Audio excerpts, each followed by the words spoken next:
Papacheck natin regarding doon sa kulay orange na nakailaw doon sa kanyang digital panel. Ngayon guys, magandang araw sa lahat. Ngayon nandito tayo sa Yamaha store dito sa Cubao para ipacheck natin itong si Sniper. So yan, papacheck natin regarding doon sa kulay orange na nakailaw doon sa kanyang digital panel. So yan, tingnan natin.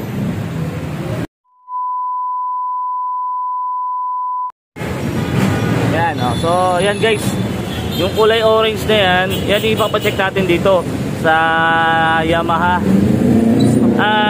Yun, pacheck na natin kung ano po ba ang problema nitong kulay orange na nasa digital panel natin. Okay, let's go.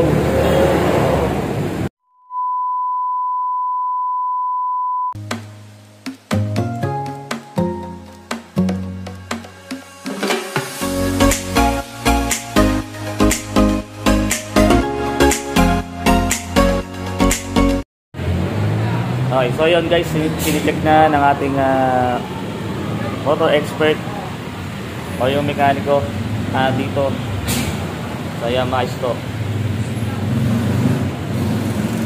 So yan, so meron siyang idinikit dito na kable papunta doon sa monitor sa computer niya. Yan, so i-check ni sir kung ano yung diferensya, kung bakit merong ilaw or kulay orange doon sa digital panel.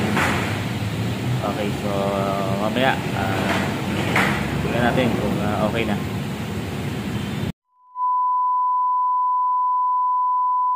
So yan guys, mabilis lang nagawa ni sir yung ating problem doon sa ating Sniper. So ito, okay na ulit yung Sniper. Papakita natin yung panel doon sa ano. Kanina kasi may orange siya. Ngayon, check natin. Check natin kung may orange.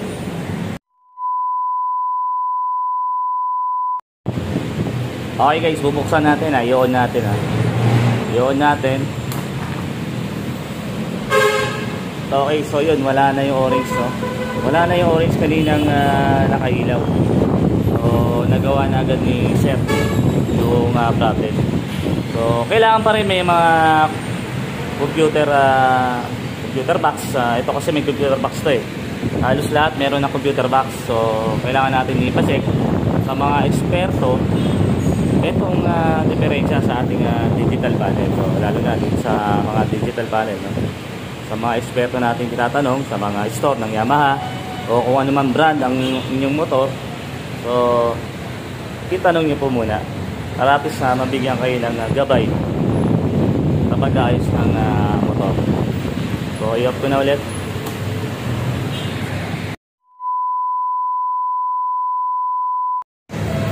So yun guys, okay na.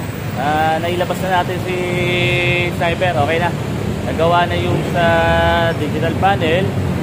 At so hindi naman delikado yun, no? Sabi ni Sir, hindi naman daw delikado yung ganong digital panel, pero agapan pa rin po natin kasi baka may mga electric wire na natanggal doon or maluwag yung pagkakanog doon sa battery, no? May mga electric wire baka may sira, so ipacheck pa rin natin sa mga eksperto para sa magabayan tayo doon sa mga diferensya sa motor.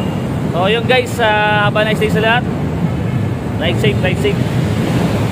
Thank you, thank you.